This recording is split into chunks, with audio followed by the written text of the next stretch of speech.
ગૌરવ વલ્લભે કહ્યું, જયરામ રમેશને તેમની રાજ્યસભાની બેઠકની ચિંતા. જેમણે ક્યારેય ક્લાસના મોનિટરની ચૂંટણી લડી નથી તે 30 વર્ષથી મેનિફેસ્ટો બનાવી રહ્યા છે.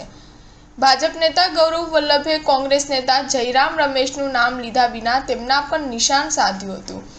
ગૌરવે કહ્યું કે કોમ્યુનિકેશન ઇન્ચાર્જને માત્ર તેમની રાજ્યસભાના બેઠકની ચિંતા છે. જેમણે ક્યારેય ક્લાસના મોનિટરની ચૂંટણી પણ લડી નથી. તેઓ 30 વર્ષથી કોંગ્રેસનો મેનિફેસ્ટો બનાવી રહ્યા છે.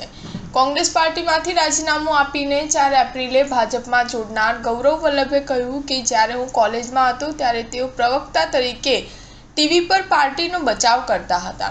આજે તેઓ કોમ્યુનિકેશન ઇન્ચાર્જ છે. જો તેમના દ્વારા કરવામાં આવેલા મેનિફેસ્ટોમાં કંઈક સારું હોત તો પાર્ટી માત્ર 52 સીટોમાં સમેટાઈ ગઈ ન હોત. ગૌરવ વલ્લભે કહ્યું કે કોંગ્રેસે જે ઉમેદવારોને ટિકિટ આપી છે તેમાંથી કેટલાકને એ પણ ખબર નથી કે ઉત્તર પ્રદેશ અને બિહાર અલગ અલગ રાજ્યો છે.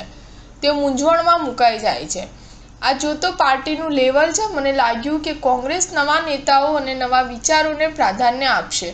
આ વિચારને ધ્યાનમાં રાખીને હું કોંગ્રેસમાં જોડાયો હતો, પરંતુ કોંગ્રેસ નવા વિચારોને પ્રાથમિકતા આપતી નથી. વધુમાં તેમણે કહ્યું કે કોંગ્રેસ તેના કાર્યકરો અને મતદારોને પરેશાન કરી રહેલા મુદ્દાઓને સમજવામાં અસમર્થ છે. કોંગ્રેસ પણ નવા ભારતની આકાંક્ષાઓ અને દિશાઓ સાથે પણ જોડવામાં સક્ષમ નથી. સ્ટાર ન્યૂઝ 7 હંમેશા સચ્ચાઈની સાથે.